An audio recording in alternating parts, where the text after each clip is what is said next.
Welcome to Clothes Horse, the podcast that really does love a good mall. Seriously, I don't know. There's just something about going to the mall that makes me kind of giddy. And it's actually something that it's an interest and an affection that Dustin and I both share, which is great, right? So we've definitely been to some malls all over the world together. Anyway, I'm your host, Amanda, and this is episode 158. And the theme of this week's episode is community, specifically how community is a key component of shifting away from fast fashion and moving toward a slow circular economy. My guest this week is Carley Lake, the co-founder of trading community Lucky Sweater. We're going to talk about how her experiences with shopping and fast fashion were an integral part of the journey toward creating a space for trading clothing and building community around slow fashion. We'll also reminisce quite a bit about malls.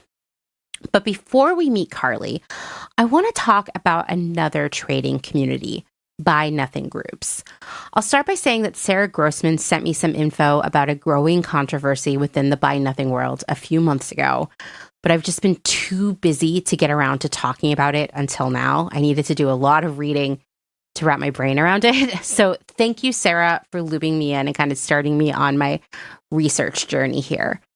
For those of you who are new to the world of Buy Nothing, or have only heard me mention it here and there and on Instagram about 1 million times and wondered what the heck I was talking about, Buy Nothing groups are a network of hyper-local communities for sharing and trading secondhand stuff, whether that's food you bought that you don't really like, service swaps, furniture, clothes, pet food, or even just like looking for things that you need. I actually chose our neighborhood here in Austin because I heard that it had a great Buy Nothing group. I heard the rumor that it was the best in Austin. And that said to me that it was a community that shared my values and a place where people really cared about their neighbors. That's important to me. And I see all kinds of things being swapped and shared in my group. This week alone, there were bookshelves, cleaning products, puzzles. Some things are shared on there and then shared again a few months later, like puzzles. A few weeks ago, someone asked for a can of peas for an art project. And, she shared the final product last week. It was all of these really cool, tiny dioramas. I mean, what an amazing group. Today, someone asked for those big 35-pound plastic cat litter tubs. So, if you know what I'm talking about. And she wanted to use them for planting her garden. And people were already like, hey, I have one too. And these are items that would end up in like the recycling bin. And we know that plastic recycling is partially a myth. So it's exciting to see something simple like this that doesn't really have any resale value. So no one's going to sell it. Actually find another home and more use and longevity. Our group alone is a very functional and positive space with neighbors eager to help one another. And everyone is really polite and thoughtful. I love it. The first Buy Nothing group was founded by two women, Rebecca Rockefeller and Liesl Clark, in 2013. They wanted to create a space that was focused on building relationships, and it was important to them that nothing was too unvaluable to be worth a give, whether it was baby clothes, a bunch of those jars from expensive yogurt, once again, if you know, half a box of cereal that you bought and didn't like, maybe some eggshells, which are great for gardening. This really struck a chord with people, and by mid-2022, there were thousands of groups in 60 countries with more than 6 million members just sharing things for free. The key, as if the name Buy Nothing wasn't clear enough, is that no one pays for anything. Rather, givers are gifting items, services, etc. to their neighbors. And there are a few key elements of the Buy Nothing group structure that make it different from other trade and sharing platforms out there. And this is maybe a spoiler, some of these elements and rules would end up being controversial down the road. First, as I mentioned, no money exchanges hands here. The stuff is all given and received for free, and no one pays to belong to these groups. And the entire process of gifting, request, receiving items is slowed down. No one sitting at home refreshing over and over again has an advantage. Rather than a first come, first served approach, givers are encouraged to wait a day before choosing a recipient. Next, the trading gifting is limited to your closest community, your neighbors. And I actually love this approach because the intention is that by actually trading items with your direct neighbors, you will build relationships with them that you might not have had otherwise. And these relationships are particularly integral in times of natural disaster or like a global pandemic. When our electricity went out for days here in Austin, I actually made connections with people in my neighborhood via my Buy Nothing group, and people were really looking out for one another. It was incredible. It's really good to know your neighbors when things get really hard. I know it's like an obvious one, but I've lived a lot of places where I didn't know any of my neighbors. I'm sure many of you have as well. So I really like this idea, this ethos behind Buy Nothing. And really, the long-term goal was that the neighborhood relationships would become so strong that eventually the groups would become obsolete. Because rather than posting, you would just go talk to your neighbors directly. And so for this reason, one of Buy Nothing's big rules for a long time was that no group could have more than 1,000 members. If it did exceed that threshold, then it was time for the group to be split into two parts. That process is called sprouting. Once again, the idea here being that you couldn't possibly have more than 1,000 neighbors. So if you're extending beyond that, you're extending outside of your immediate community. Furthermore, keeping things hyper-local reduces the carbon footprint of the trade. Because Buy Nothing is very anti-capitalist, anti-consumerism at its core, all labor involved is on a volunteer basis. To explain how it works, I'm going to read a passage from the Wired article, The Battle for the Soul of Buy Nothing. I'm also going to share this article in the show notes along with a bunch of other writing about Buy Nothing and what's been happening over the past few years. And you should definitely give all of it a read, but if you're only going to read one thing, read this article. Okay, so this is from the article and it kind of explains the work structure. Rockefeller and Clark decided early on that they didn't want to codify Buy Nothing's principles into a business or a nonprofit with all of the unwieldy administration that would entail. They did, however, want to supervise how the Buy Nothing groups functioned, so they built a makeshift management structure using the tools already embedded in Facebook. On Facebook, groups have to be operated by one or more administrators, so Rockefeller and Clark decided to have local volunteers run each group. They disseminated information to these people through another Facebook group called the Admin Hub. They appointed regional admins to oversee the local ones, and finally a small circle of about 20 global admins to handle project-wide tasks and weigh in on big decisions. Rockefeller and Clark had the final word. Almost all of the admins were women, and their labor was entirely volunteer. As Rockefeller and Clark sank their lives into Buy Nothing, sometimes at the expense of their families and careers, so too did thousands of others. Local administrators said they spent 7 or 8 hours a week, and in some cases as many as 40, reviewing requests to join the groups, making sure their communities felt welcoming, and keeping the giving spirit active by, for example, posting messages of gratitude. And of course, I'm sure they were doing a lot of moderation. Like I've seen things go a little sideways in Buy Nothing groups here and there, and they have to swoop in and fix those situations. And that, my friends, is work. It is hard work to, break up a fight on social media, harder than you think. Over time, Rockefeller and Clark began working full-time and unpaid on Buy Nothing. Before Buy Nothing, Clark had been a documentary filmmaker. Rockefeller had been an executive director of an organization that helped people with disabilities. Neither of them were wealthy, but they were doing okay, I guess. Rockefeller herself had to eventually step down from her job and find a part-time administrative job that paid a little bit more than minimum wage because Buy Nothing was kind of eating up everything in her life. She told Wired, "I'm basically living on the edge of poverty so that I can serve this thing that I helped create." She acknowledged that she'd done this by choice. Still, she added, "Sometimes it feels like, oh, this is absolute insanity. It makes no sense." One last thing about Buy Nothing that seems minor, but would become incredibly controversial eventually. It all existed on Facebook.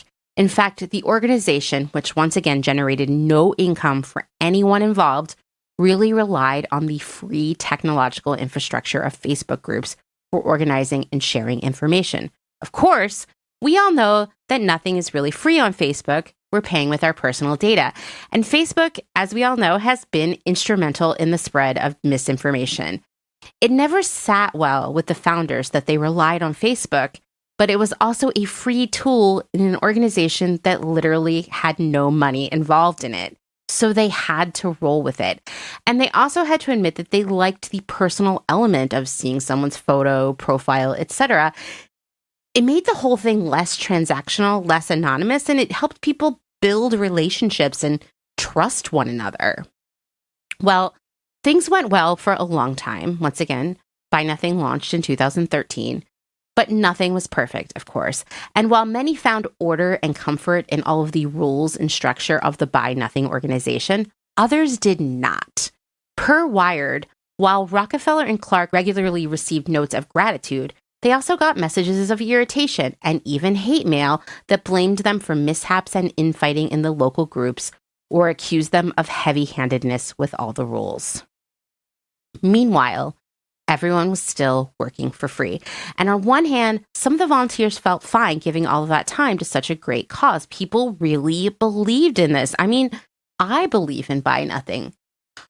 But others were like, this is a full-time job, and I actually need a full-time job that makes money, which I also understand. And Rockefeller and Clark actually dreamed of turning Buy Nothing into a job that paid everyone for their work. But it was hard to find a way that would work. In 2018, things really started to hit the proverbial fan. First was the controversy around the Buy Nothing group in Boston's Jamaica Plain neighborhood. The group was nearing 5,000 members, far beyond the organization's sprouting threshold of 1,000. Regional admins directed the local admins to break into smaller groups.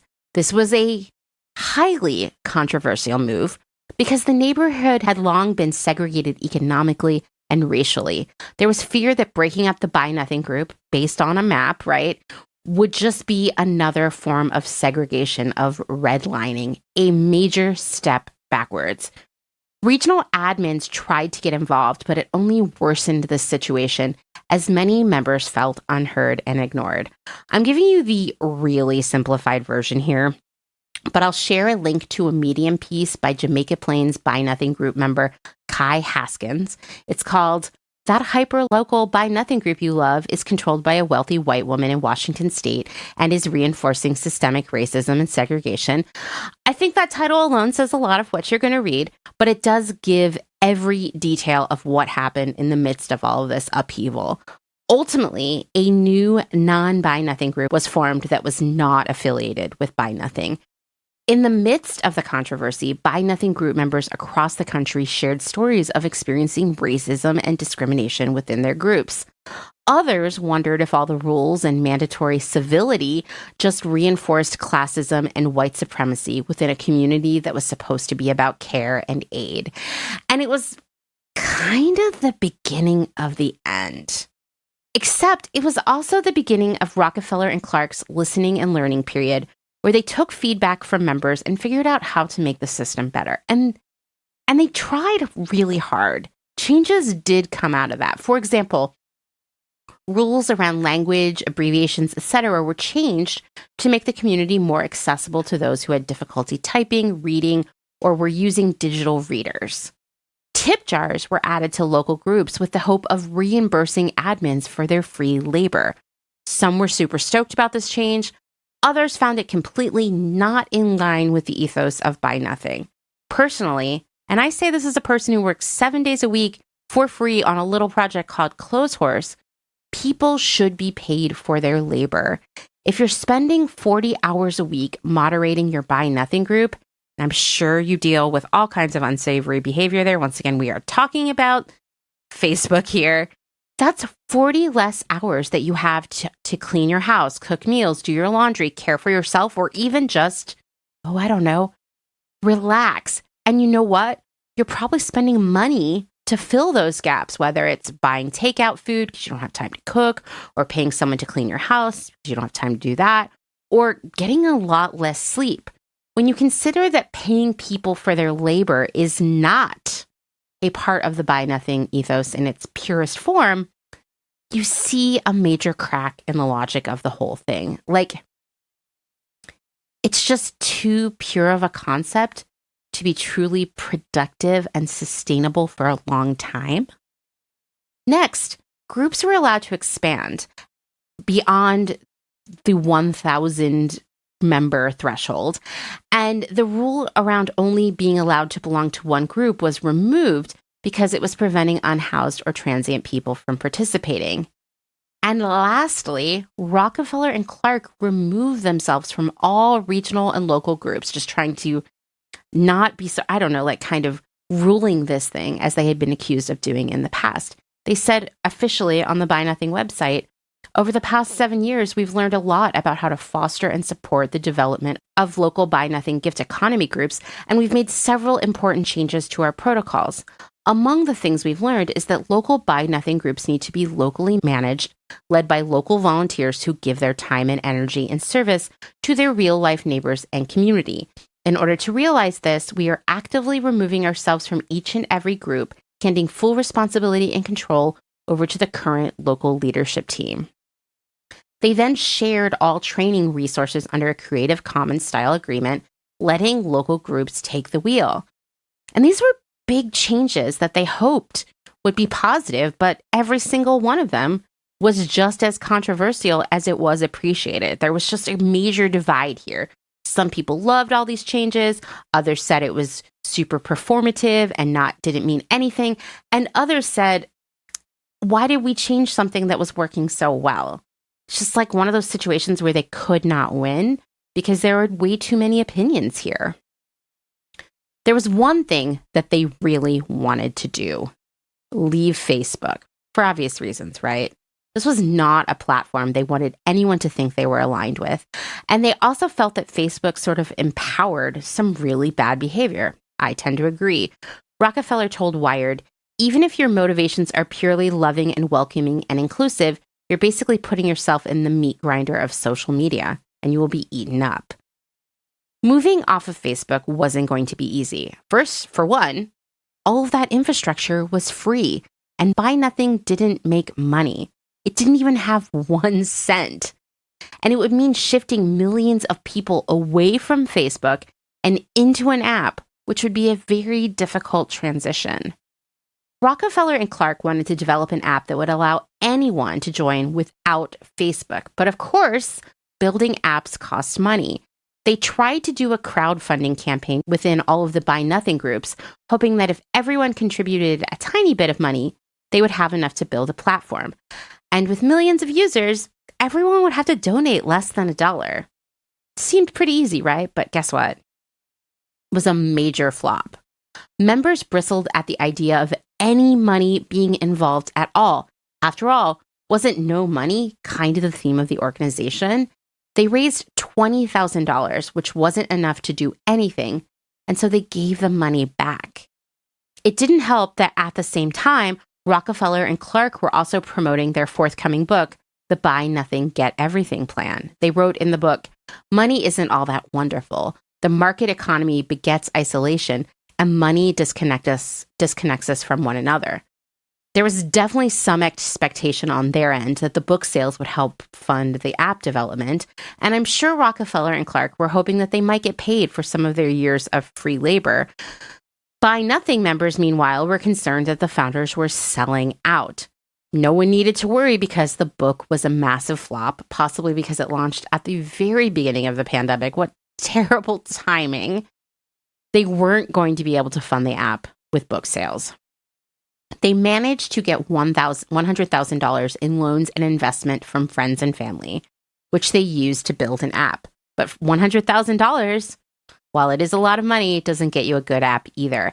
And so it was buggy and kind of crappy. They went back to the drawing board and raised another $400,000 to make it better.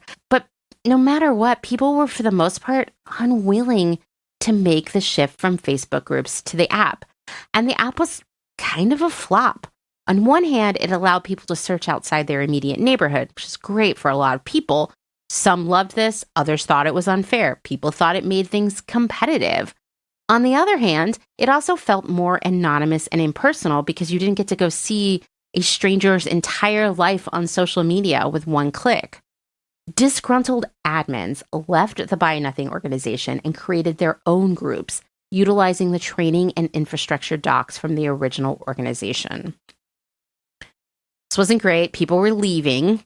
The app continued to be a flop, with some people downloading it, but only really a small percentage of total Buy Nothing members.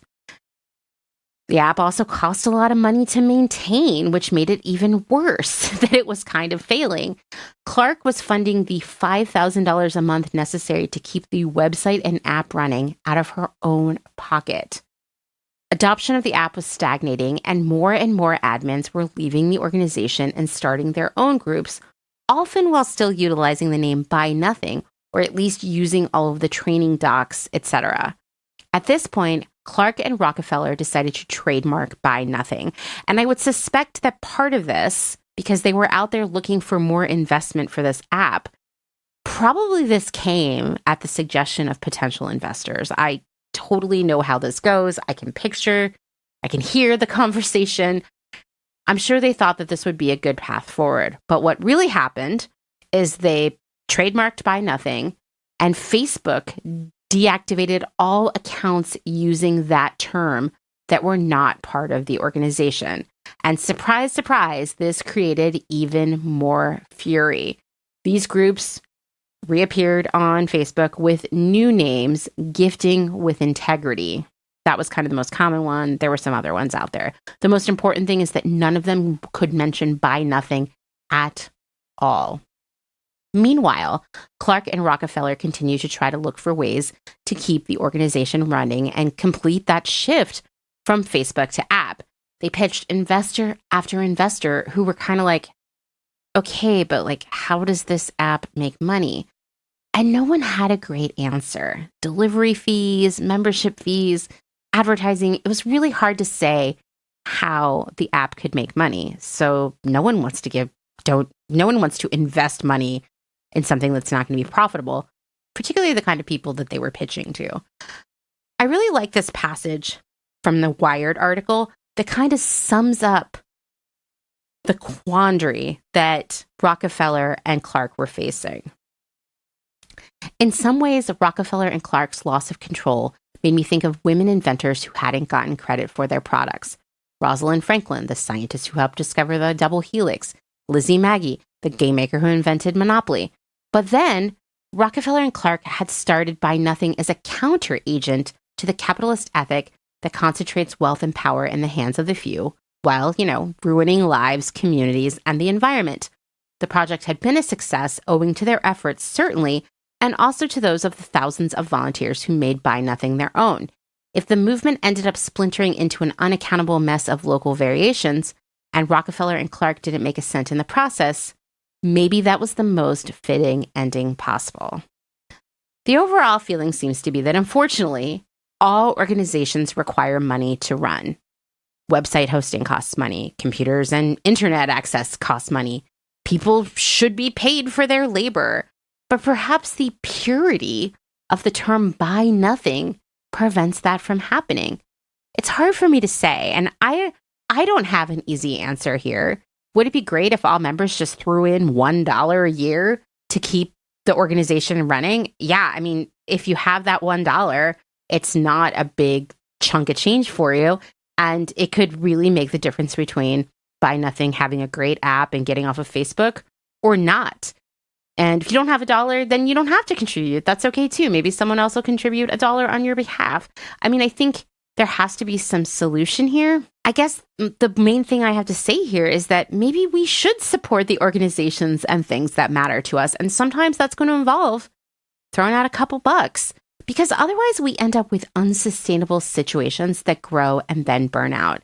It's wild to me that the founders of Buy Nothing have been working for free for 10 years now and paying for the expenses of running it out of their own pockets. It's just not fair. It's also so disheartening that admins are working unpaid full-time jobs because even if they're okay with it now, over time, these situations burn people out. They make you resentful of others who ask for more labor from you, and they ultimately undermine any real progress or staying power because they just aren't sustainable. Like we see that in many ways, Buy Nothing is crumbling. In other ways, it is thriving in this different way. I think there's not a lot of data around that, but certainly there are probably issues within these smaller groups that we don't know about because we don't belong to them. Meanwhile, my community Buy Nothing continues to thrive despite all of this. I'm sure our local admin is doing a ton of work. I've definitely seen them put out some fires here and there. There was one dust up where someone arranged for someone to come and pick something up that they were being gifted, but when the person got there, it was gone because someone else on the page knew the address and went and took it for themselves, or it was just stolen and there was a lot of drama and people thought they were scammers. There's a lot of fear of scammers in these groups, lots of speculation about people being scammers, and the moderator, the admin, always has to swoop in and like chill everyone out and remind them that there are no scammers here. If people need things, they need things, and that's just that. And I appreciate the grace with which our admin does that. I really hope that the Buy Nothing system doesn't fall apart because it's a very revolutionary idea here in the United States. We're not used to giving value to things beyond money, beyond transactional value. And I appreciate that I can see anything from a cat litter tub to a can of peas be real value and be sort of this glue that brings people together, that it keeps them bonded in the face of other things like a huge winter blackout that we have this year. Buy Nothing is a really simple idea that has a major impact on our communities, our planet, and even us as individuals. And I can't help but wonder if it had a different name, if some of its obstacles wouldn't be quite so huge. If you have thoughts on Buy Nothing groups, your own local Buy Nothing group, if you've worked as an admin or have any other opinions to add here, please reach out to me. I want to hear what you have to say.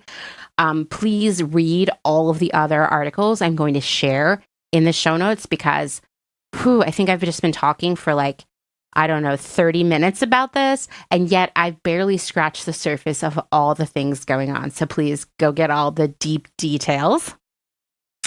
If you have thoughts around Buy Nothing, please send me an audio message, send me an email. If you have an idea for how Buy Nothing could be more sustainable, I want to hear about it. I think that all community-related efforts like this are so essential as we move towards a slow circular economy. And I think we can all learn from how this is kind of going poorly. It's also going well in other ways, and we can learn that too. But there are lessons here for all of us about what we do next within our own communities.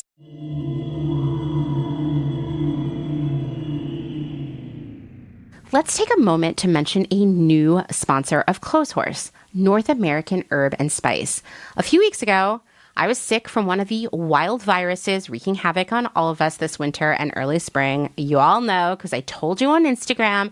And while illnesses like colds and flus tend to linger with me for a really long time, turning into a sinus infection, bronchitis, or some other secondary infection that slows me down for weeks and makes it hard to make Clotheshorse, this time I made a fast recovery, and I think North American Herb and Spices Oreganol P73 oil had a lot to do with that.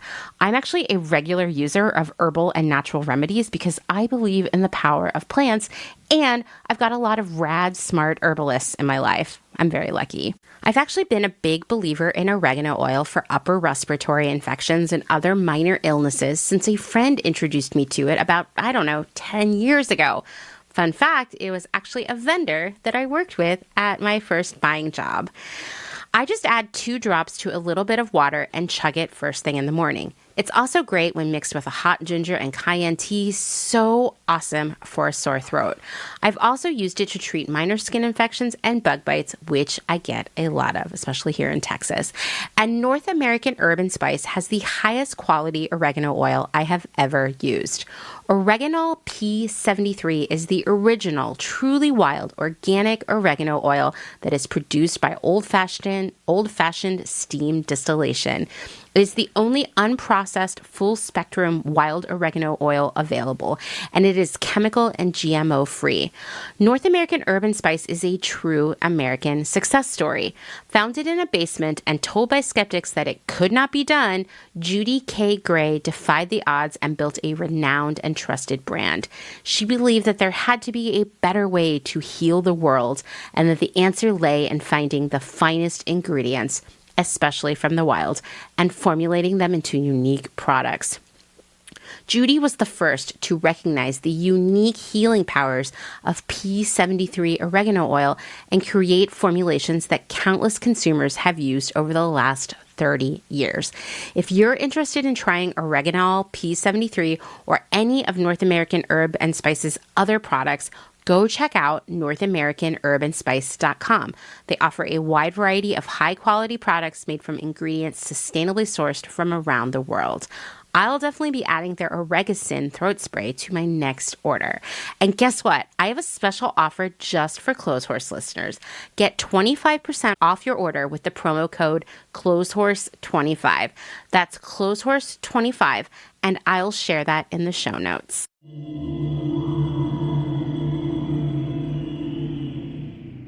All right, are you all ready to meet Carley? We recorded this conversation very early in the morning before I had to go to work, but it was like, time change. She's in Amsterdam. I had work. And honestly, it was just such a great way to get my day started. So let's jump right in.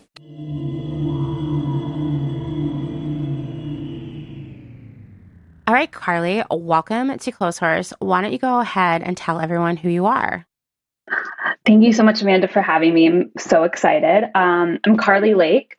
I am originally from Los Angeles, California, more specifically the San Fernando Valley, which has a big impact on my shopping and consumption journey, and currently located actually in Amsterdam, Netherlands. Still haven't learned Dutch, but that is a goal of mine. I moved here right when the pandemic started, March 2020. Great timing.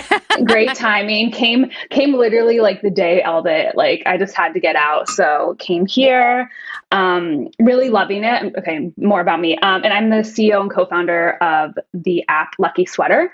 We're currently a slow fashion. We just launched our waitlist. We opened it up for handmade, but currently a slow fashion trading and community space where we don't just trade items, but we connect as a community. We share advice. We express our styles, share our photos of our outfits, and really come together to have a fully circular closet with our favorite curated communities.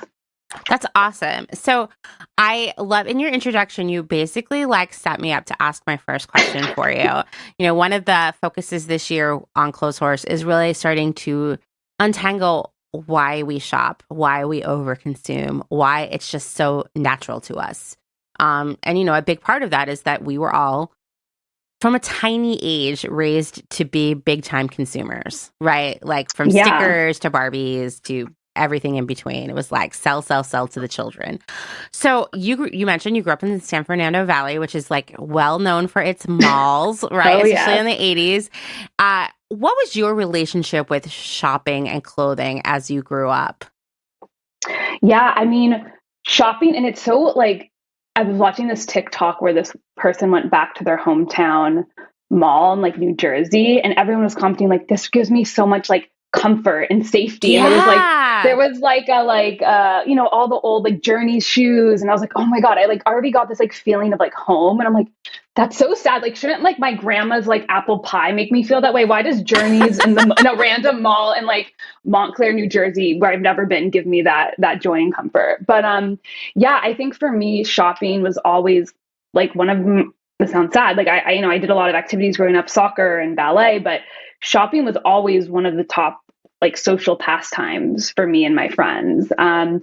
I would, after soccer practice, we'd go to the mall food court, Westfield Shopping Center in Sherman Oaks, California. Actually, they filmed Clueless there. Fun fact. Yeah. So shopping is like, I'm like, oh, that's my mall. I mean, it was always just a social activity. So it wasn't Right. just, time to buy something, but it was a time to hang out with friends, go with my mom and her friends. And it's just always been ingrained to me as, what are we going to do this weekend? Oh, let's go shopping. And it really took me a while to understand, like, that is not the most healthy for myself. And, we grow up, we're trained to be consumers first. And I really identify that and look at my, childhood to teenage years, and shopping was a huge part of it. Oh my gosh. Yeah. I mean, for my family, like that was how we spent time together. Yeah. I know there were other families out there who were like doing crafts or like hiking, but that was not my family. So like on Friday nights, we would always go out to dinner and go to the mall. And when I got into high school, it changed, and I would just get dropped off at the mall to hang out with my friends. Yeah. Like, it makes me laugh that like our big night out as like ninth graders was to meet at the mall and walk around the mall for 2 hours. Walking in laps. Like, if only I had an Apple Watch. And like, how many steps is like walking around the mall like 10 times and like seeing what cute boys we'd see. Exactly. That was what it was, right? It was such a big deal. Like, you'd get like dressed up to go walk around the malls. We were all being mall walkers in our youth. And oh my God. I think, I was thinking about this recently when I was a child, going to the mall seems so glamorous. There's something disconcerting as an adult to see all these dying malls, or to go to a mall that was really good when you were a kid and now it seems like it's less good. Who knows? But they were so glamorous with like fountains and lights and music and just all of that. And I would sometimes, if I was having trouble sleeping as a kid, or I mean, even as a young adult, I would close my eyes and imagine myself walking through the mall and like all the stores I would pass and like, okay, there's that and there's this. And, because there is this weird comfort in this place. I would say there's comfort. Yeah. Oh my God. The smell of like the Wetzel's pretzels and like the Cinnabon, like, it's so funny you say glamour and like the prime of like the culture. Like, I had a piano recital. I'll never forget this. I had a piano recital in the middle of the mall. That's very glamorous. A piano, and then it wasn't at a church. It wasn't at the park or the library. It was at the Westfield shop, or I don't think it was Westfield then, like Fashion Square Mall.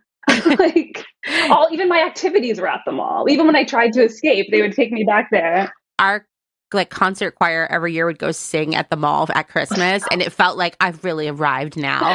You're in front of Claire's. You're in front of Claire's singing about Jesus. Yes, exactly. This is America. So weird. And like, I remember we would have a dance recital there every year. I mean, malls were really killing it off of like child-led entertainment. Yeah. It's kind of sad, like, because I was listening to this daily, the downtowns of the world, like what are happening to them as we work remotely and all these, store worker and all this stuff. But it's like, as sad as it is, like, at least the mall was like a place where people would come together, as much as about shopping and consumption. And while like it's public spaces like parks and libraries and those places are where people should come together, at least like I don't know, I'm trying to think positively, but yeah, it's so crazy how much stuff just we like conversed and came together at the mall.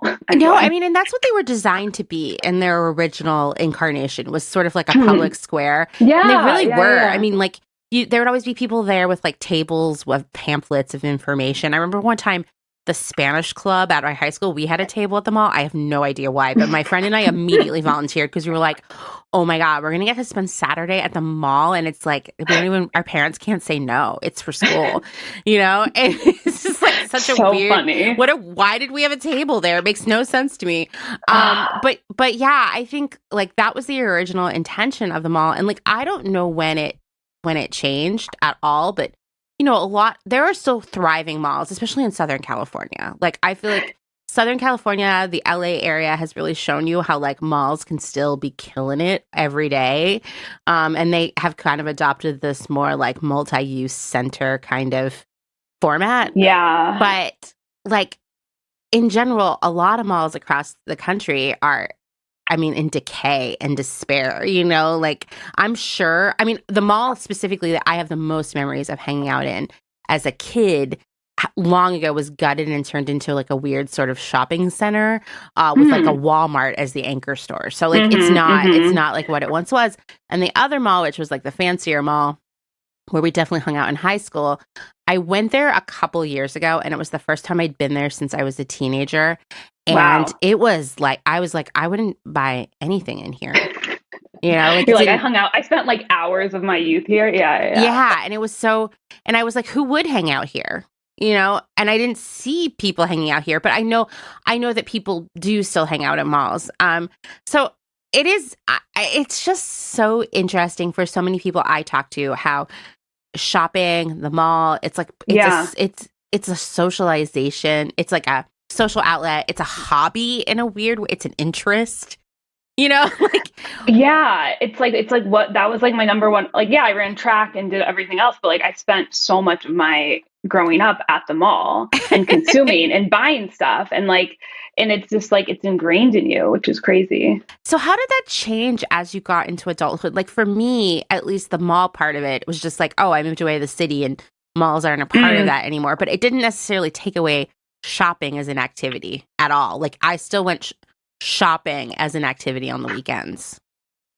Yeah. So it's so funny. Like I have like 3 malls that have like a big imprint on my life. I have like the Fashion Square Mall where I went like growing up. It was the closest one to me in Sherman Oaks after soccer practice, like, since I was like 10 years old. That's where I had my piano recital. And then the Sherman Oaks Galleria, where it was where we saw the movies where our parents dropped us off and we did not want to be seen. Like we did not want them to see us, walking around meeting boys. And then, and then in high school, it was Over the Hill. I was a Valley girl. So Over the Hill was a big deal. And I remember my group of friends, we went to the Beverly Center. And that was like, oh my God. And that's where it was before. Now Westfield and Sherman Oaks has Forever 21. It only had like a very small Wet Seal. I went there when I was younger. I loved Limited Too. So I had those stores, but it was still a treat, like to get a Limited Too shirt, or my 6th grade graduation outfit was from Wet Seal. Like it was still like, yes, it's fast fashion, but it was still a treat. It wasn't like this constant consumption. Also totally. Limited Too was expensive. I remember. It was the same price as like grown up Limited. Yeah. Which wasn't Forever 21 pricing. Like it's kind of what killed Limited actually, is like it was too expensive. But didn't have like a niche. Like Express, I feel like falls into that. Too, I don't even, the last time I went to an Express was at a mall back home, and I was there for some other reason. I can't even remember what I was picking up. I was like, I haven't been in an Express for a long time. Like, let's just check in here. Oh my gosh, I can't even imagine. It was so weird. It was like, it was this weird mix of like going out clothes and workwear. And I was like, who's their customer? I'm like so confused. For me, it was like BBs of the world, even Guess. I thought like some interesting. Yeah, I'm like, am I like wearing like, it's like they made, sorry, I'm not like workwear, just like kind of like inappropriate. Like who's wearing this short skirt with this like blazer to work? I don't know. But, I know. No judgment. No judgment. It's totally the same thing. Yeah. Oh my God. When you said BB, I was like, it's the same. That's what Express is trying to be. Is BB still around? I think it's like they've struggled. Here, I'm going to Google it right now because we have to know. BB still around? Oh my God, with the BB on the chest. I mean, that was like. Oh, BB closed all of its stores in 2017. Wow, it's pretty recently. Wow, but I see they have their online. Wow. Yeah, but like, no one's going. It's nostalgic. They might be able to cash in on that. Yeah. So like beat Rampage. I don't know if there were Rampages. If you remember Rampage. Oh my God, I loved Rampage. Rampage was like my spot. Yeah, that was my like number one. Yeah, it felt like more sophisticated, right? But it was. I remember I had this one skirt that I was like, this is great for work. It is a black skirt. It was like knee length, like very modest. The slit was so high on it. Like, I don't know what I was thinking.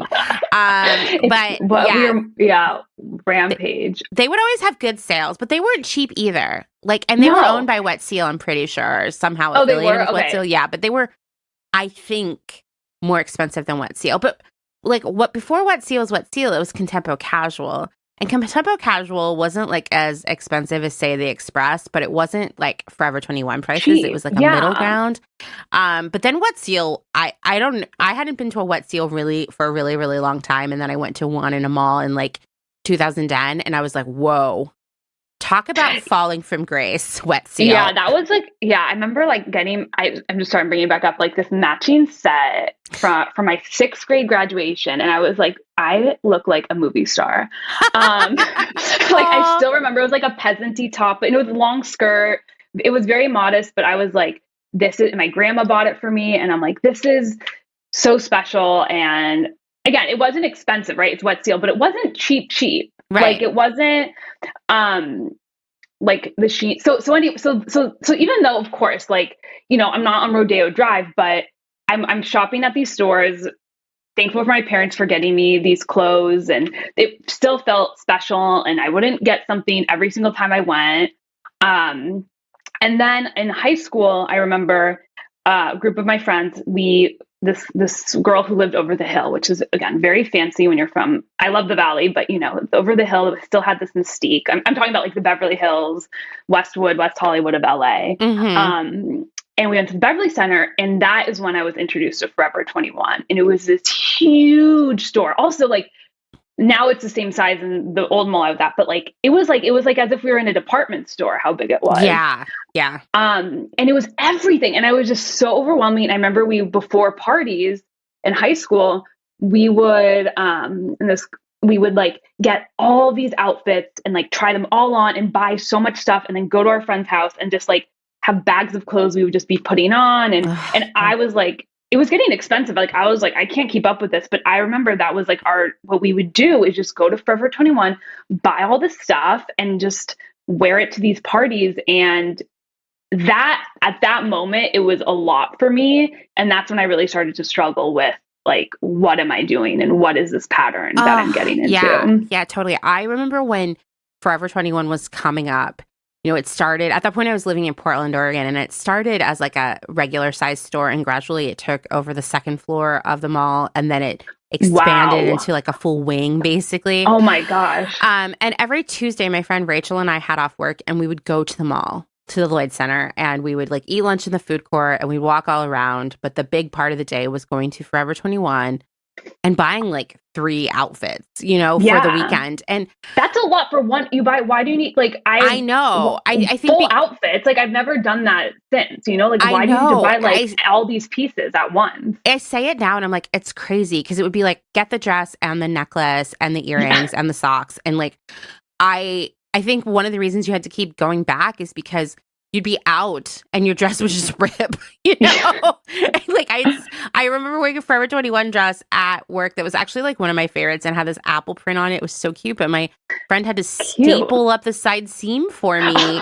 And like, this was just like how these things would go. But there had never been a time in my life before that era where I would go out and buy a full outfit, period. Crazy. Much Same. less multiple. And it was just like encouraged. And unavoidable almost.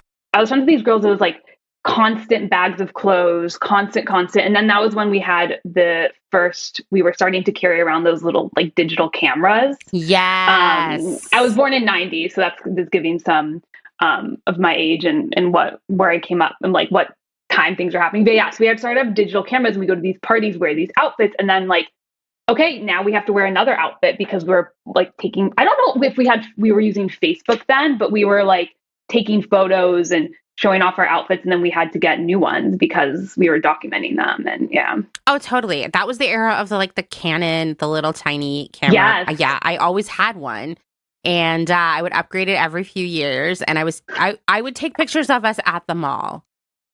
Like seriously. I mean, of course. Yeah. And yeah, where were we up? I don't know. I think I would put them on my Flickr or something like that. Yeah, I was. Oh yeah, where would I guess? Oh, I was on LiveJournal. I don't know if you were on LiveJournal. Yeah. Brings me back for sure. Oh my gosh. Yeah. So yeah, it was just a strange time, and it was a time that was like unprecedented in my life. Like, it's so strange how seamlessly we just shifted into that because we hadn't been doing that before. And for me, I think like me buying a whole outfit, much less multiple outfits, is in the rear view mirror. Basically, as soon as I stopped shopping at Forever 21, I couldn't do that anymore. But with, we have people doing the same thing with Shein. Times a million, yeah. It feels like it's a less social activity. That's so true. Hearing you talk about Forever 21 and thinking about my friend Rachel and I going to the mall and how it would be like a whole special day for us. We like look forward to Tuesday. Like it's funny to think about, like, it was all about like togetherness and shopping is a social activity. But when you're shopping online, it's not the same, right? It's like a solo activity. But then you wonder, is that why people make like haul videos? Because I mean, I know some people make haul videos because like it's literally how they make a living, right? But other people, I think, show off their hauls because it's as close as they're going to get to that social experience. At least like I was saying before, at least the mall is like a place where we like come together, piano recitals, Spanish class, homework, like now it's like you're in your dark room just like buying so much stuff, and also you don't know if it's going to fit, like there's barely any measurements, you're just like, it's getting and I think you get this like dopamine hit for like 2 seconds, but then at least at the mall you had time with your friends and you're feeling less lonely. But this is just such a siloed activity, and then it makes sense why these haul videos, and it's just, oh gosh. And no one's like, at least when you go to Forever 21, you try stuff on. You're not going to leave a store with like 10 bags of stuff, like, but no, I know. And some of that stuff's not going to fit you, so you're not going to buy it in the first place, or you're going to put it on. It's going to be disappointing. Have you ever bought anything from Shein? It's so funny when we talked in our like behind the scenes, our first like intro call, you were mentioning how a lot of the thrift stores in the US are now filled with Shein. So I went to a thrift store a little bit outside of Amsterdam because I think thrifting is better outside a big city because it's not like picked over and it's a little always. That's my strategy. Yeah, and Amsterdam's like now like major city, and it's anyway. I went outside and I was like, and I was going through the racks and I saw my first Shein piece in a thrift store. Dun, dun, and I was like, I'm going to tell Amanda. It was it was like a green dress, and I was like, I kind of want to just get it to try it. But then I'm like, I'm never going to wear it. So that was my first time actually, I feel like an alien, like touching a Shein piece. I'm glad I had that experience before we chatted, but because I moved here basically almost exactly 3 years ago. So when I was thrifting in the US, I never really saw Shein or Boohoo on the racks yet. Yeah, Boohoo's another one I've been starting to see, and Boohoo was like one of those names that was in like the back of my mind for a long time, but nothing I'd ever shopped from because they're, UK. Yeah, that's true. And when I was working for Nasty Gal, when we went bankrupt, Boohoo bought Nasty Gal. Obviously, everyone lost their job. I didn't know that. A lot of people don't know. So they think when they're shopping from Nasty Gal right now, they're still shopping from the Nasty Gal that was based in LA, but they're not. And I mean, I could tell you a million stories about it, but what really happened is like Nasty Gal had a fire sale and sold off as much of their inventory as they possibly could. And then one night at midnight, the site went dark. And a few minutes later, it came back online and it looked slightly different, but just about the same. But what was weird about it is like all the clothes basically looked the same, but they were half the price. And so customers were ordering from them thinking, wow, like the prices are better or whatever. It's the same stuff. Yeah. Right. But then they would get it. First off, it would take forever to get to them because it was shipping from the UK now, and it would take a long time. And when they would get it, it was like the quality was even worse. And I'm going to tell you, like, we had some nice stuff at Nasty Gal, but most of our stuff was not great quality, but apparently was remarkably better than Boohoo. And when I heard, I mean, by the time Nasty Gal went under, I was like, fuck this place. Yeah. It's the worst job I've ever had. It's so toxic. It makes me sick. And there had been so many hopes that some other like nicer company would buy Nasty Gal, and Boohoo came in with a bid immediately. There was like a bidding period where other companies had a chance to bid, and we only got one bid, and it was Boohoo, and I'd never heard of it. I went onto their website and was looking at their stuff, and I turned to my friend who also was like, fuck this place. I hate it so much. I can't wait till it goes out of business. Oh my gosh. Which maybe some listeners have been in that zone too. You know how that feels. And I was like, so the most expensive thing on their site is $20, and it's a dress. And we were both like, oh, holy shit, like this is going to be really weird for Nasty Gal. And it was. And I know Boohoo has had so many issues with forced labor. Oh, yeah. Even in the UK and just all kinds of other stuff. And those are the Nasty Gal clothes are Boohoo clothes. They're made in the same factories with the same workers. I had no clue. I feel, wow. And are they like, they probably have more direct shipping now than just like straight from their UK warehouses, but still, I would like, assume, but yeah, they probably got that under control. I just watched this TikTok video. This woman was saying, like, even at Urban Outfitters and going places, like how many things she thinks were like actually originally from like AliExpress, or like how many things are just kind of like, I'm just like, oh my God. Yeah. But wow, that's so upsetting. Anyway, yeah, I learned something new today. Places like Boohoo and Shein, they're definitely like, they own their factories or pretty close to it. Whereas like places like don't, like that sometimes they buy stuff from vendors. Oh, yeah, of course, you work there. Yeah, I work there. They buy some stuff from vendors and they buy other stuff through agents, through factories, right? But what that means, especially the stuff that they buy out on the market that's not designed in-house, is that it could really be from anywhere. And those, like, one thing I learned as I moved through my career is that all of these retailers have the same or rely on the same vendor base to a certain extent. Like when I was at our bras were made in the same factory that made bras for Victoria's Secret. Yeah, it's all the or same all of our stuff. T-shirts. Yeah, all of our T-shirts were made in the same factories that were making T-shirts for every other retailer at the mall.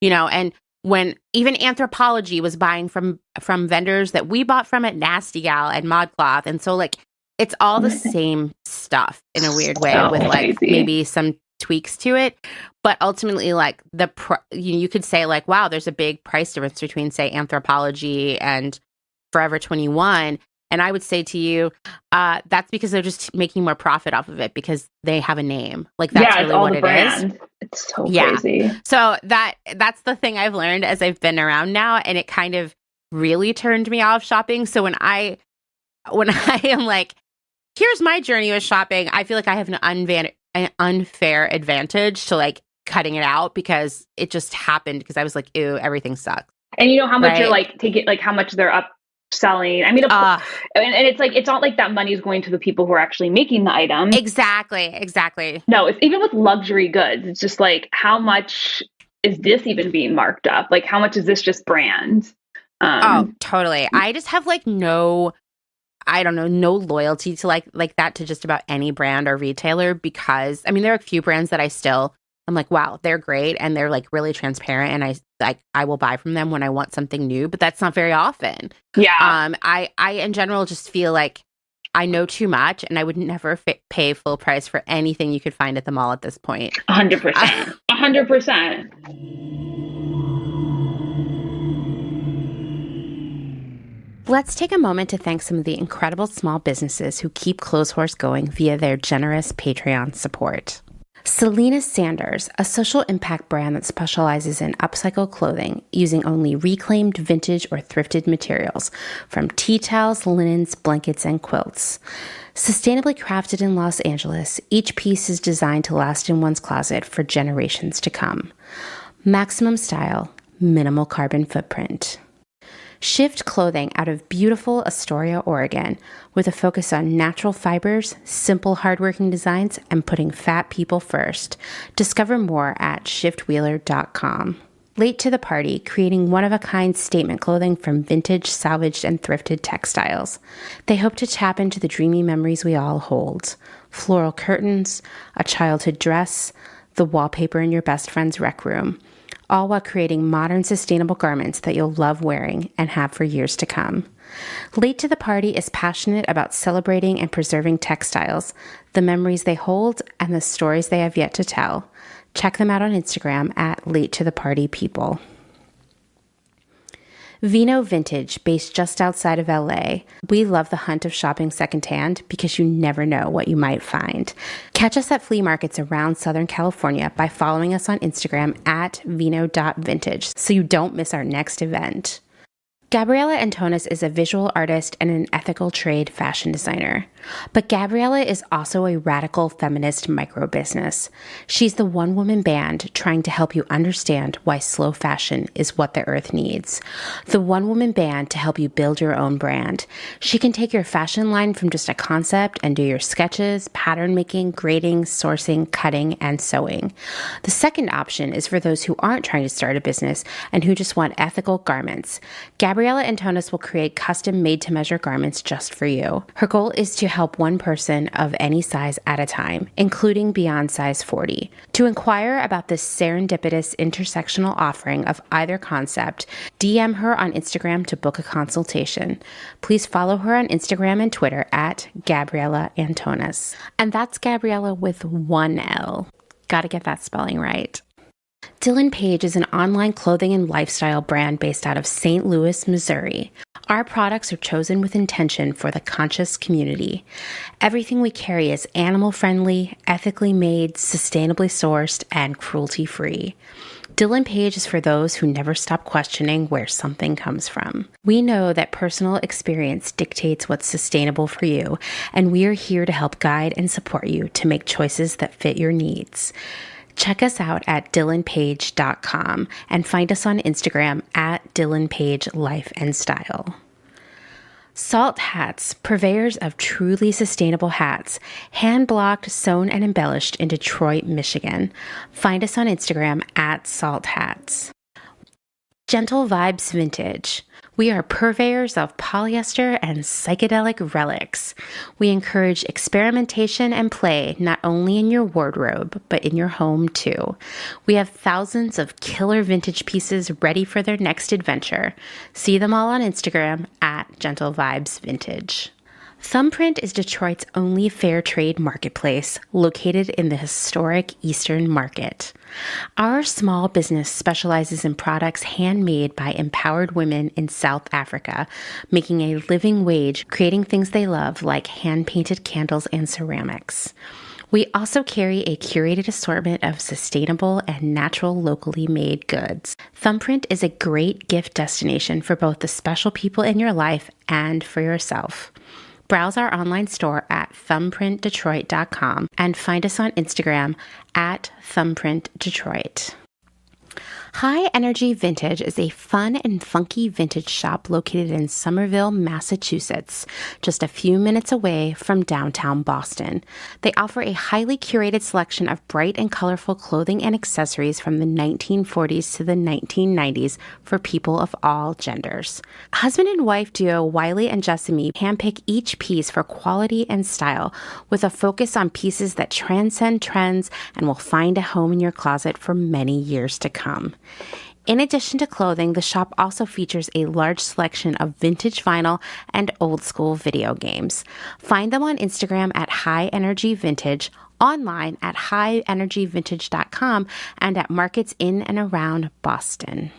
Vagabond Vintage DTLV is a vintage clothing, accessories, and decor reselling business based in downtown Las Vegas, Nevada. Not only do we sell in Las Vegas, but we're also located throughout resale markets in San Francisco, as well as at a curated boutique called Lux and Ivy, located in Indianapolis, Indiana. Jessica, the founder and owner of Vagabond Vintage DTLV, recently opened the first IRL location located in the Arts District of downtown Las Vegas on August 5th. The shop has a strong emphasis on 60s and 70s garments, single-stitch tees, and dreamy loungewear. Follow them on Instagram at Vagabond Vintage DTLV and keep an eye out for their website coming fall of 2022.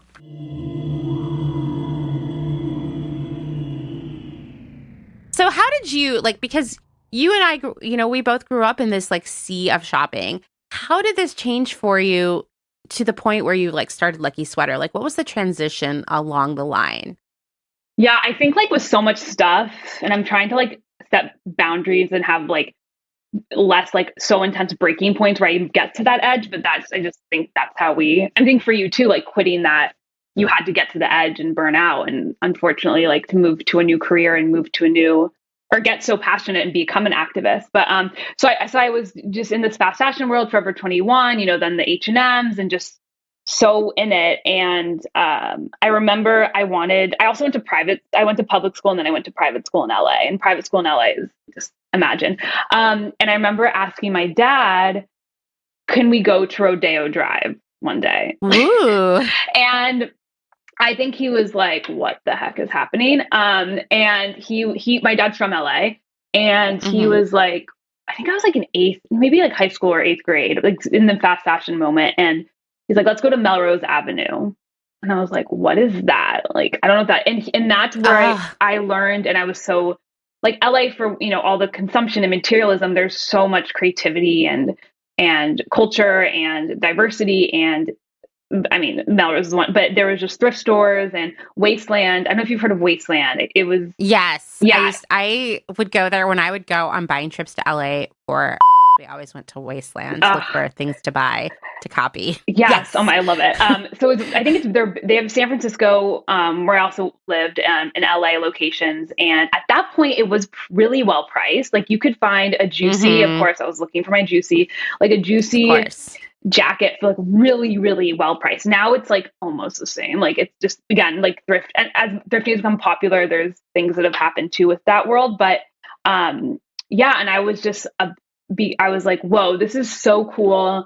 I'm like learning, and there, in Melrose just had a lot of different smaller boutiques and creative voices out there. And I would take the bus actually because I couldn't drive. I mean, I was under 16, so I would take the bus, which is Mm-hmm. very rare in LA for people to take it's just like when I was before 16 and would go over the hill to Melrose. And I just loved it. It was a way to be creative. I learned to like sew actually that same year. I took a sewing class in the back of Joann's Fabric. So I think, What? yeah, my grandfather did not like that. He thought it looked like we're going back in time. I remember when he saw like where they like put us, it was like behind the employee area and like the back dungeon of Joann's Fabrics, no windows. But between that and just discovering thrifting and creativity behind it, taking clothes from thrift store and cutting them and making them my own, I found like clothing actually can be this really creative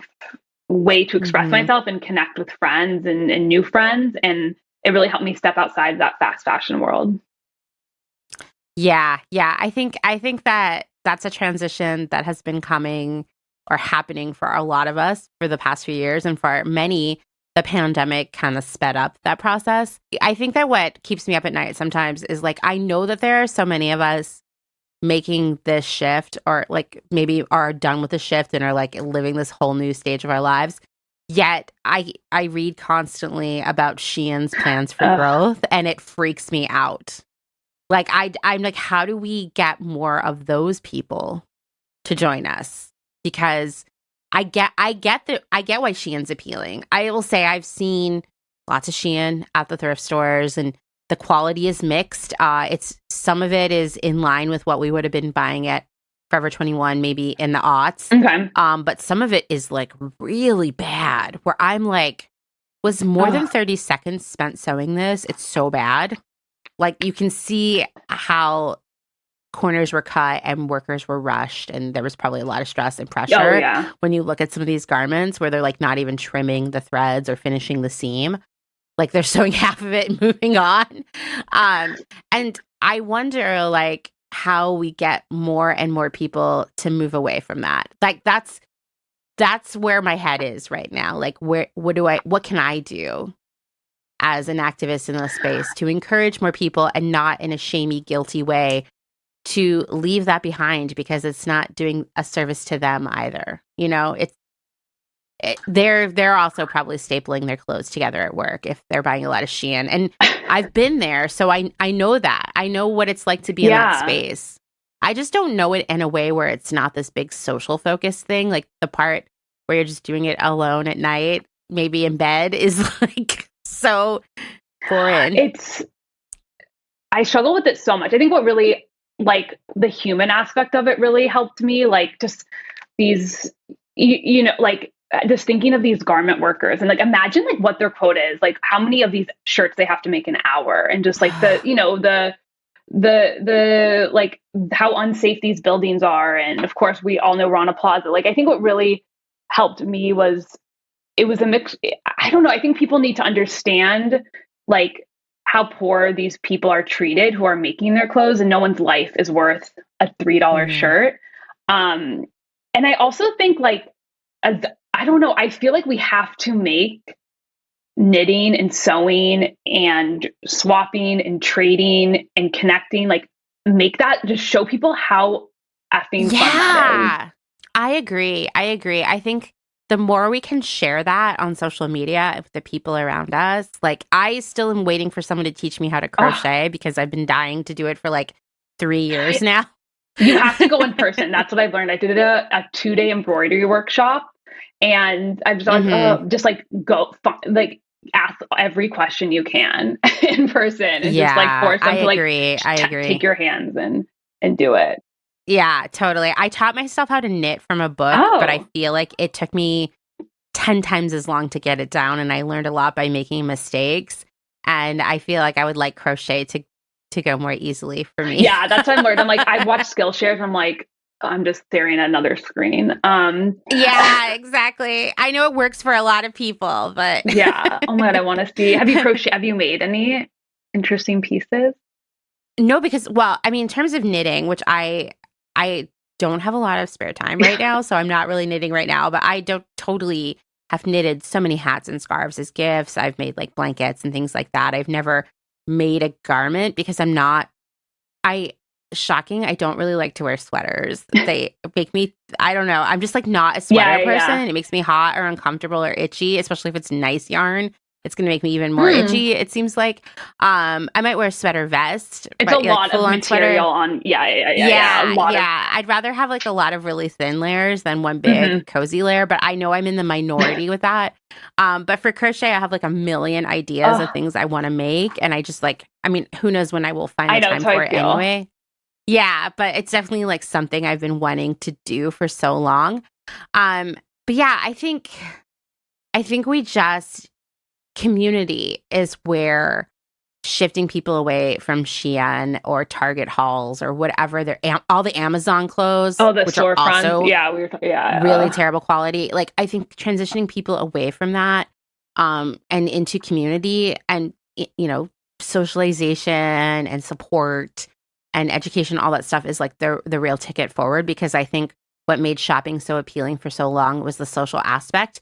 And since it's kind Totally. of missing now, like, is that what we use to get people away from it? You know? I think like 100%. And that's why like community, and not to like, I know we're going to talk about Lucky Sweater, but like it has to be, and that's why we want it to be so centered in what we're building, because like learning also like these are behaviors that we weren't taught, right? We're taught to like buy at the mall. Like, how do I trade? How do I list an item? Like how do I look for items in the secondhand space? Like, what are these slow fashion brands? How do I hand make things? Like, it's a lot of learning, and you really can get that from community. But I wanted to give a shout out to one. I think like, TikTok is where so many people are at, and you see these hauls, you see these, sponsorships for all this fast fashion, and these two influencers I follow, Sally, I forgot her last name, and like Lady Efron, is their handle, and they have knitting. Like they come together like every Friday, and they have these like knitting circles. I forgot, and it's like they're making knitting just look so fun and cool, and it's every gender, and it's just like that looks so much more fun. And they like drink and they eat than just pressing buy now on the computer. So I think it's like, how can we just make this look so cool and so fun versus just buying all this stuff that we don't need? 100%. I agree. I agree. So, okay, well, let's talk about Lucky Sweater. What led you to start Lucky Sweater versus some other kind of app or getting into resale or something like that? Yeah, so I started this blog. I used to work at Uber, so my background's in tech. I was on the safety team there. I can also go into my experience at Uber as much as we want. I still loved secondhand, and I hadn't been sewing, and I wanted to do something in the space because I still loved it. And so I started a blog really for fun, like not paid or anything like that. And I just really wanted to show how much more fun, exactly like secondhand and sewing, all this stuff can be than just buying fast fashion. So again, like telling stories and in getting the word out. And as I was talking to a lot of people about their wardrobes, I started to hear about. I mean, there was so much joy in their voice when I was talking to them about how they found these outfits and pieces in these kind of like niche hack together community spaces, whether it was on Facebook or Instagram, Sell Trade So Fashion, or even subreddits. And I was like, why are they finding secondhand items in these on Facebook or Instagram when there's like Poshmarks and Depop's of the world? And then around the same time, I went to the sustainable fashion forum in Portland, I think in 2019. Mm-hmm. And all of these people already knew each other and they were meeting up for dinners. And I felt a little left out. Like, how did all these people know each other? Are they all from Portland? And then they were all part of these slow fashion. It was funny. ThreadUp was sponsoring this event, but everyone there like was using these buy sell trade groups and sell trade slow fashion and sell trade plus. And I was just like, whoa, these people are discovering cool brands. They're building friendship and they're creating these communities from these spaces. And I was like, there's something magical here. And then I started to talk to a bunch, anyone who would talk to me, the head of the Patagonia buy sell trade group, Kate in Colorado, the head of the Rothy's buy sell trade group, Shelly in Sacramento, Mariah, who started Sell Trade So Fashion. I was just talking to all of them. And they're telling me, oh, we just got blocked on Instagram. Like, this isn't made for this. We have this Trade Tuesday thread. Like, it's just not sustainable, not like, no pun intended, like it's not sustainable.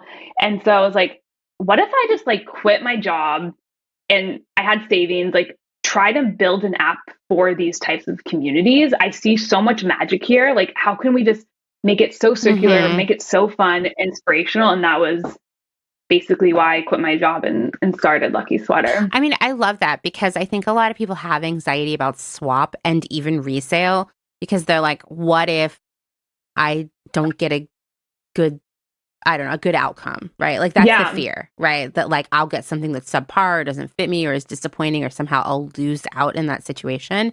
And I think building a community builds that trust. Exactly. And we're seeing with trading, people are more, they're taking chances on items. I've got message DMs all the time. Like, I tried these tie-dye pants from this cool brand from LA. I would never buy them or even secondhand, but with trade, it's like, if I don't like them, I can just bring them back to the community and find an item I want in return. So it's also giving them the trust and also to trust themselves to try things they might have never tried before. I love that. That makes me really excited because I do think it's like, we have to make the transition into this way of life easier and less scary. And more fun. Yeah, exactly. More fun. Yeah. So tell me how it works. Like if I wanted to swap something on Lucky Sweater, how would it go for me? Yes. So we started as a space and we really built it in partnership with Sell Trade Still Fashion. Mariah is one of our moderators right now. And we have a couple other amazing people from that community helping us out. And it's basically, there's like a vetted brand list. So, small batch items, pay their workers, low environmental impact, size inclusive as much as possible. So that is one community where you can trade items. And then we just recently, our waitlist, we've added some people from our waitlist to a group of people who swap handmade items and extra supplies. So our goal is to build these curated communities so you find your people in your space. Soon we want to have like a vintage space, maybe kids clothes. So that's kind of our vision. So basically you join a community right now, probably Slow Fashion, which is open. And you basically list all the items you want from that brand list. We are a bit different, I will say, from other, maybe your typical Poshmark where it's kind of, we do now you have to at least list one measurement. That's really big for us. Just like as much details as you can about the item. Of course, quality. We ask a lot about fabrics and materials that maybe different sites don't ask. But what we're seeing is hundreds of items get relisted. So once you have your item in your closet, our goal is like, okay, you listed that once, but now it's gonna be in the community for you don't have to keep in the community. There's no like thing about you have to stay here, but we're seeing items come back and back. So you list it once, and then you can continue to trade it and relist it. That's so cool. Yeah, and you can see the shared memories behind it with the community, which is really cool. I love that. Yeah. And then everyone adds their items during the week. You don't see these items until our swap drops are Tuesday at 12 p.m. Pacific, 9 p.m. in my world, which is a fun night activity.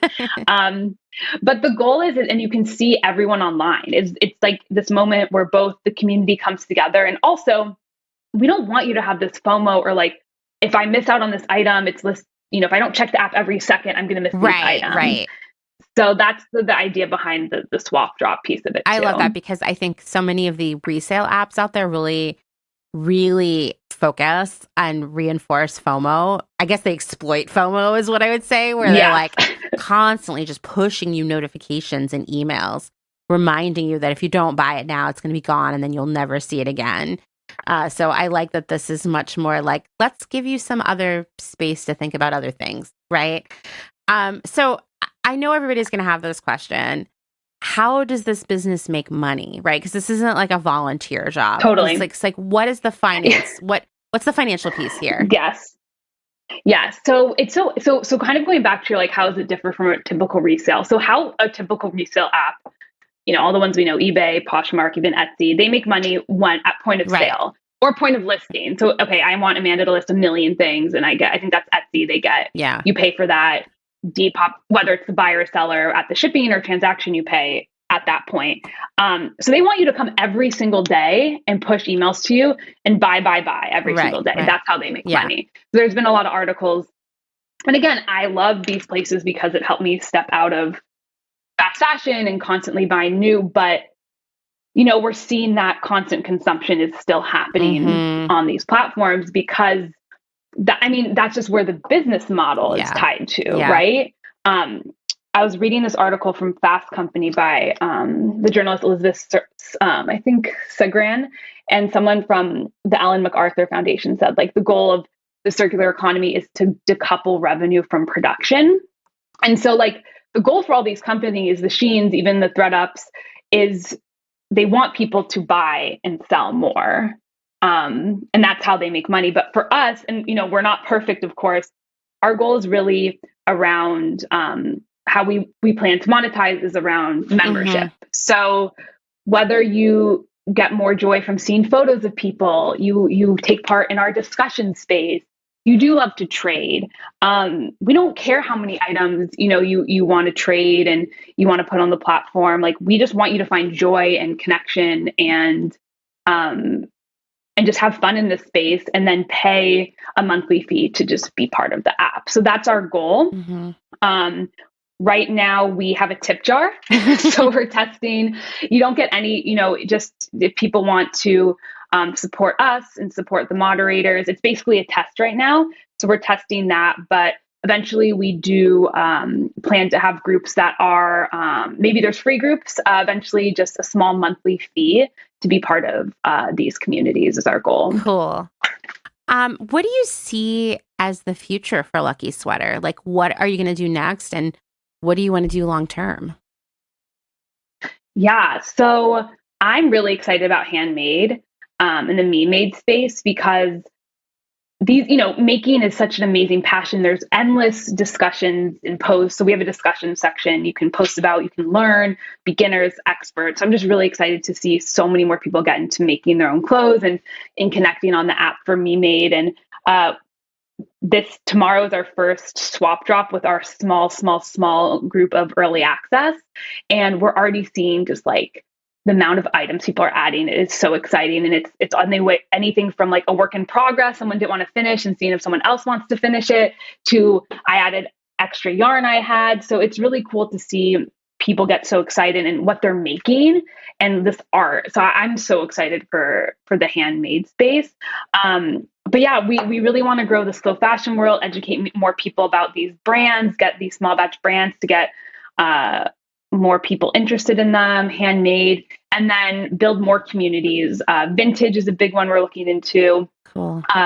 Of course, getting Shein and Forever 21 in circulation, even if the items might not last as many times as a slow fashion item, it's still important for us. So we're thinking through how can we also bring these items on the platform with still keeping curated spaces. So we're even thinking about maybe garage sale days, we call them, or a larger free community where you can really trade bundles or anything. But yeah, our goal is to really just get as many people to just really love trading and see how much more fun it can be than buying and selling. I think that's great. I mean, it's definitely, it accomplishes the same thing, but in a very different way. It gets you the clothes that you need, or even like sometimes we just want something new in our lives. I get it. It's not bad or wrong to just want something new, right?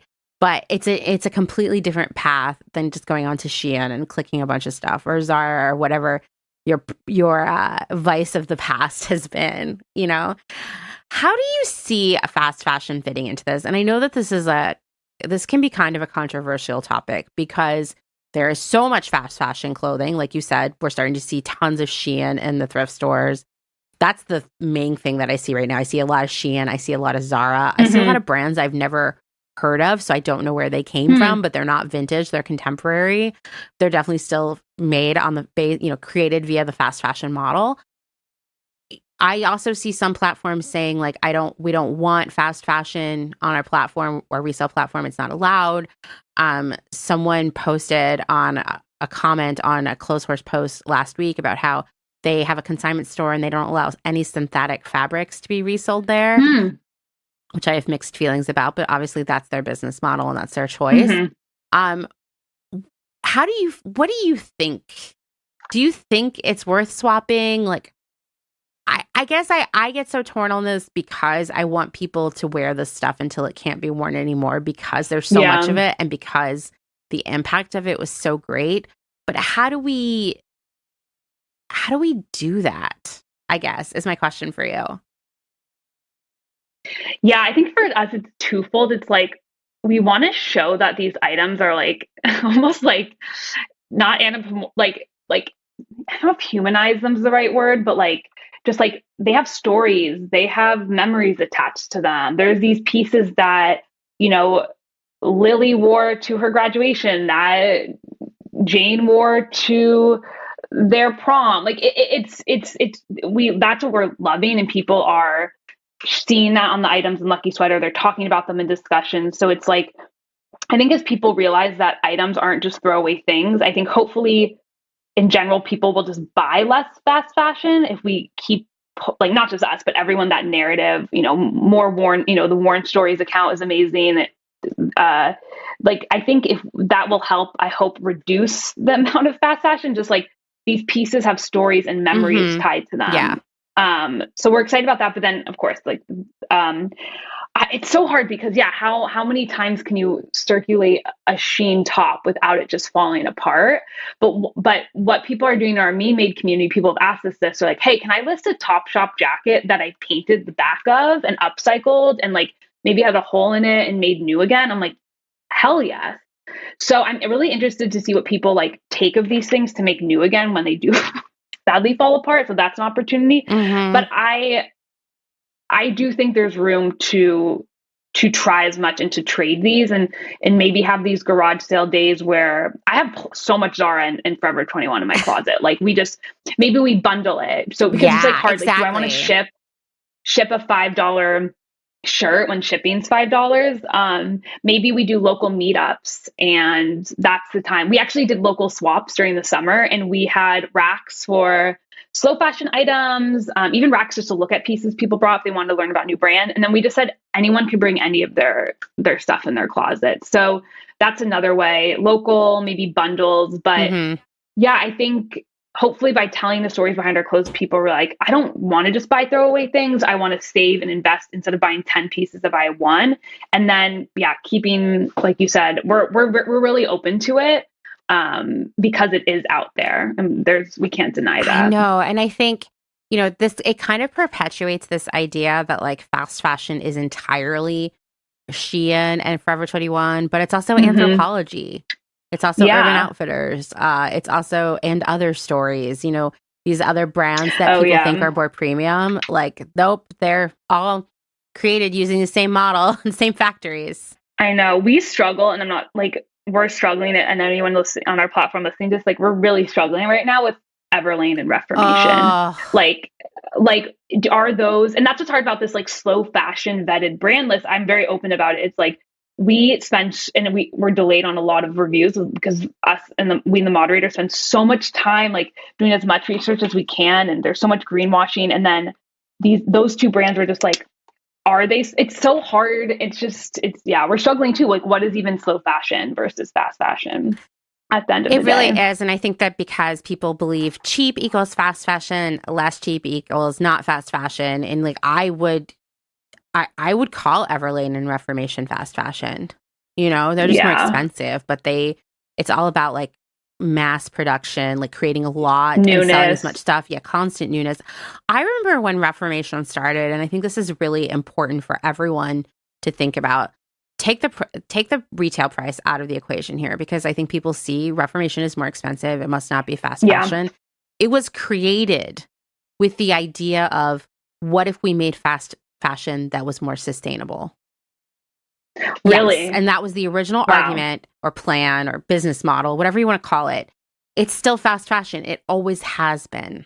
It's just expensive. And I personally, I haven't bought anything from Reformation in a really long time. But the few times that I did, I was so wildly disappointed with the quality Yeah. and the fabric that I Same. was like, what is the value here? Like, I don't see it. You know, Also, I just the sizing. I never felt like more. I was like you had to have like a size 0 to even like look good in their clothes. I feel like. oh, I know. I know. I went into their store once, and I'm like mid-size, and I went into a Reformation once, and like no one would even acknowledge me in there. Have you have you ever been in a Brandy Melville? Yes, I have. It perplexes me. That's another one that like flies under the radar, where people go in there and buy like bags and bags of clothes. Crazy. I Yeah, went. that's another weird one. I'm really embarrassed, but like they don't even have size medium. I don't think. Or when I No, went they in just have there, one size. I ripped. Like I will. I sorry. I like definitely ripped a jumpsuit when I was there and just like left. Like sorry. I just don't fit into your clothes. Um, no, I Reformation for me. I bought stuff there, and again, like it's better than Sheins of the world, but I never liked because their tagline was always like being naked is the most sustainable. We're the second. And I was always like, that is so far from the truth. And it was greenwashing Yeah. language since Yeah. day one. And I felt that was like for consumers that just like I didn't feel right. They So are definitely like innovators in the space of greenwashing, I would say, because they started it. And I like Reformation was really picking up crazy momentum when I was at Nasty Gal, and it was mm, constantly like, how can we be like more like Reformation? And it's like, interesting. I don't know. We just say our stuff is sustainable, even though it's not, and jack up the Ugh, prices. I mean, I like that's the reality of it. I can't speak for different generations, but I think like if I was growing up now and seeing all these brands and their conscious collections and the greenwashing, I don't know if part of me would just be like, F it, I'm just gonna buy a $2 shirt because I don't know what's sustainable, what's not sustainable. It's like if every brand is saying they're sustainable, I get why I hate being like Gen Z versus millennials, but I don't blame them for being just like, I don't know, like how who do I believe? I know. Like Yeah. Trust no one. it's so hard. And that's why I'm Yeah. like, I love the Gen Zers are just like, you know what? I'm just going to completely opt out of this consumption. I'm just going to knit my own sweater. I'm I like, love it. yeah, Yeah, it yeah. makes me so happy. I'm like, wow, you guys are all so much smarter than the millennials when it comes to this stuff, because we were like Ugh. the fast fashion generation, you Oh, know? yeah. All right, well, we have to wrap things up because I have to go to work now. So I just wanted to ask you one last thing. Is like there one piece of advice that you would give to someone who is still caught in the like, I need a 3 full outfits a week habit? How do they get away from it? I just think like, so I just, when I put on put on like, what, I don't know, like when you put on a new outfit, you do feel like, great, it's my new outfit. But like, when I put on a shirt I'm really far from my best friends. One of my best friends lives in LA. I've known her since I was one. When I put on a shirt that I stole from her closet, or like she lets me like go through her closet when I come home, like all the memories just come back. Like I've sweaters from my grandma. Like when I put on I put on these pants I wore on a first date with my boyfriend. Like those feelings are so much cooler and so much more interesting. Mm-hmm. And just sitting in those versus like, "Ugh, I just bought this shirt I probably never wear again." Like those feelings are just so magical. And I really like would push people to just, rewear and sit in those feelings and appreciate your clothes. And um yeah, that's what I love. And it's so cool to see on our app. We have a section where you share outfit inspiration and photos. And we had this chain where someone, or maybe it was on Instagram, but oh, I wore that. Oh, I traded that like a month ago. Oh, I wore that to like dinner with my friend. And Yeah. it's so much cooler. And it's a piece of connecting you to other people in your community. And just so much more interesting than buying something new. I love that. I totally agree. I think like lean into the memories, be Yes, sentimental. lean into the Yeah. memories. I Well, love thank you that. so much, Carly. This was so fun. Thank I could have you. talked to you all day, so you're definitely gonna have to come back so we can talk some more. I know. Thank you for bringing me back to my mall days. It was a good I know. I'm like, memory you need to lane come back so we can exercise. just talk about malls for like 3 hours because I could. I know. Oh, I want malls to turn into these like spaces where like it's just like giant like people are knitting and crocheting and like music hall. I don't know. We got to do something cool with these old malls. I am ready for that. I'm ready for that. I am ready for the slow fashion revolution to come to the mall because there is something inherently special about them. So let's take it back, you know?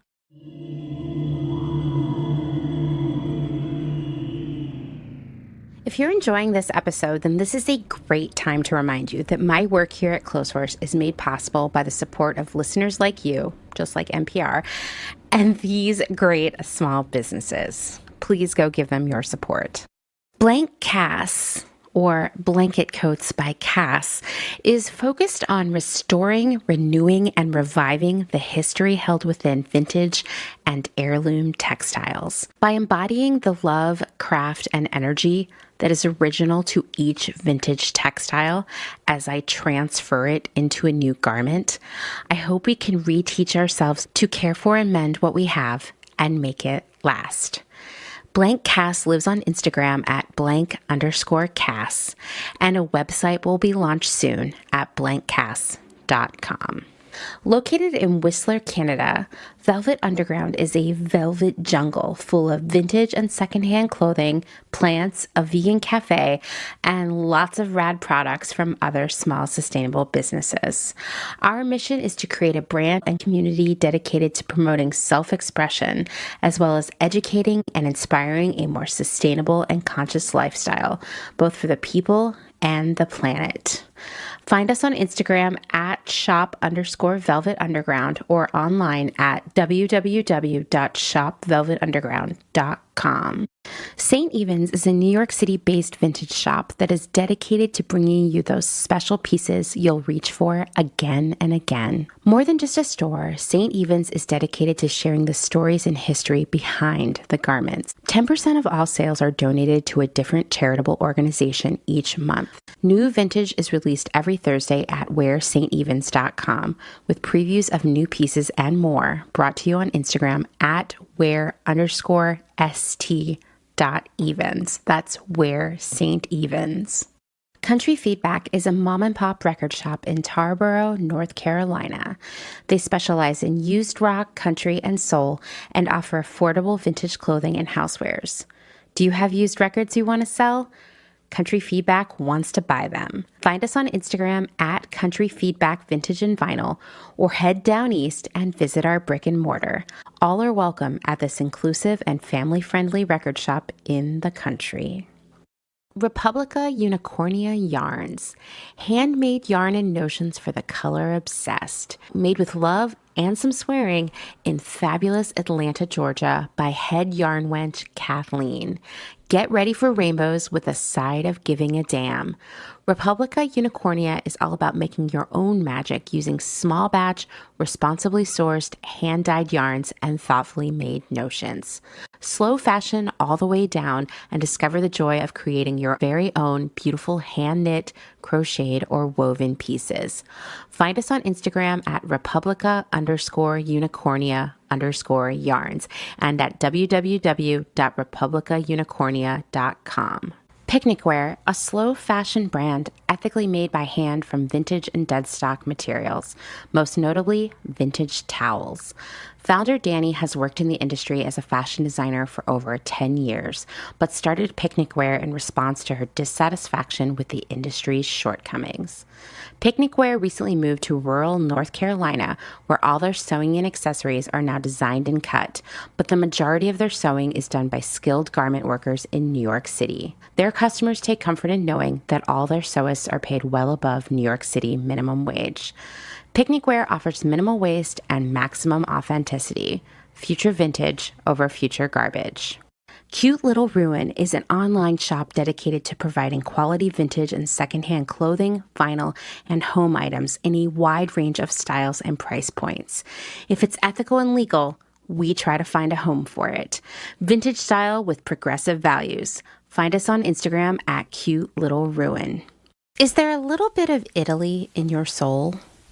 Are you an enthusiast of pre-loved decor and accessories? Bring vintage Italian style and history into your space with the Pewter Thimble. We source useful and beautiful things and mend them where needed. We also find gorgeous illustrations and make them print-worthy. Tarot cards, tea towels, and hand-picked treasures available to you from the comfort of your own home. Responsibly sourced from across Rome, lovingly renewed by fairly paid artists and artisans, with something for every budget. Discover more at thepewterthimble.com.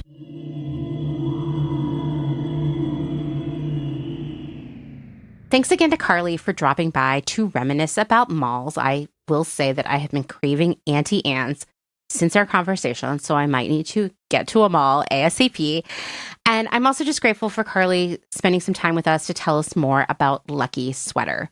You can find Lucky Sweater on Instagram as @LuckySweater, and you can download the app in the App Store and from Google Play. You can learn all of the other details at luckysweater.com.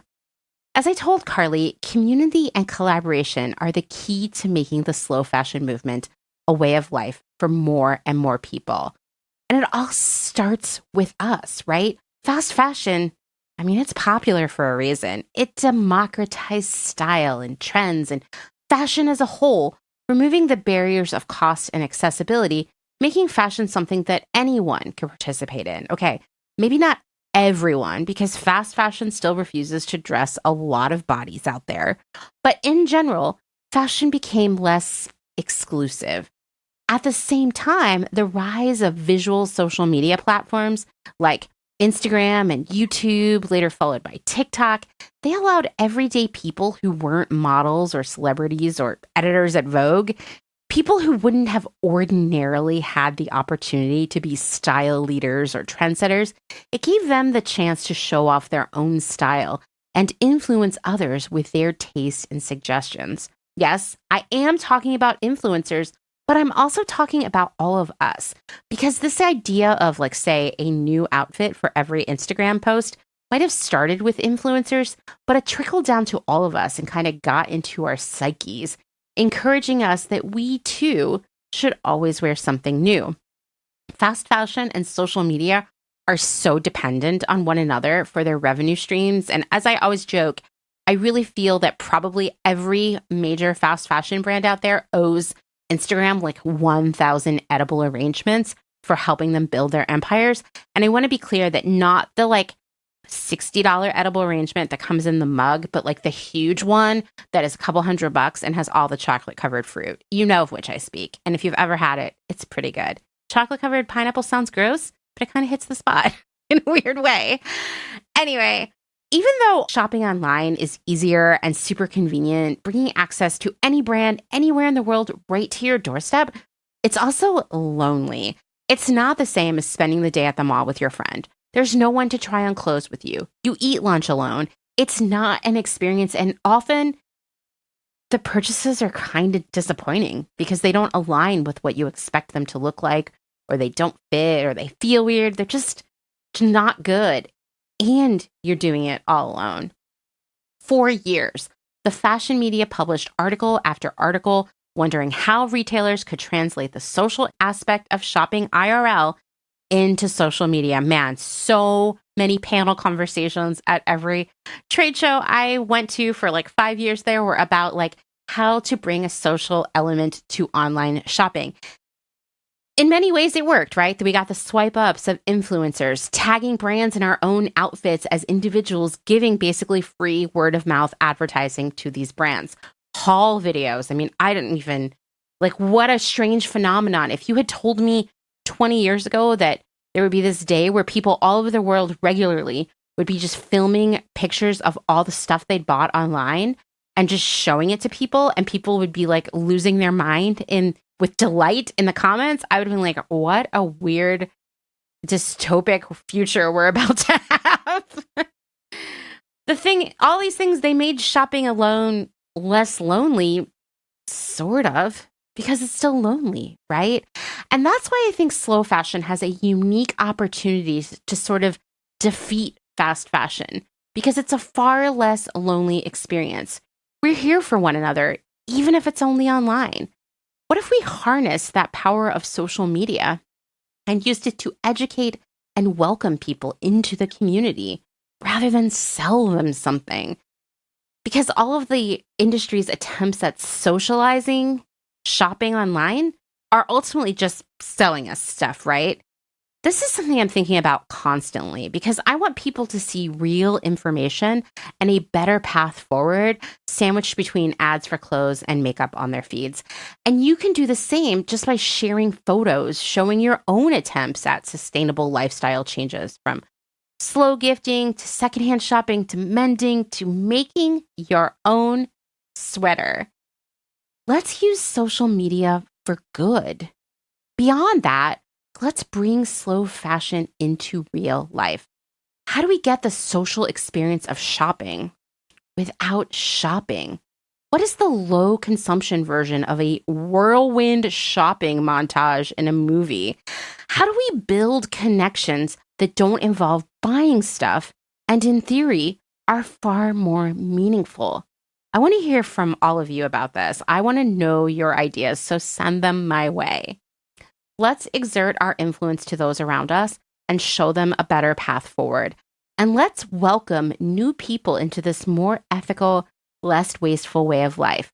Let's show everyone that slow fashion, buying less, needing less is a far happier way of life.